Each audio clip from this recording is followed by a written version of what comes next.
কামড়েই মেয়েই হয়ে গেল ফিনিক্স।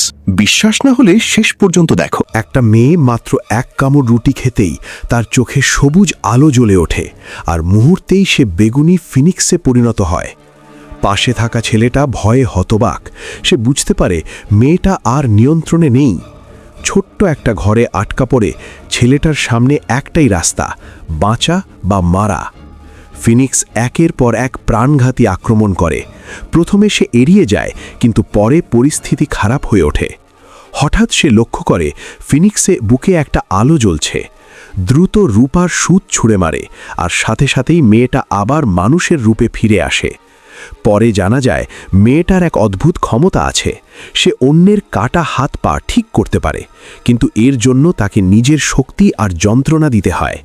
সে ছেলেটার হাত, তারপর পা ঠিক করে দেয়, কিন্তু শেষ পর্যন্ত অতিরিক্ত শক্তি খরচে মেয়েটা অজ্ঞান হয়ে পড়ে।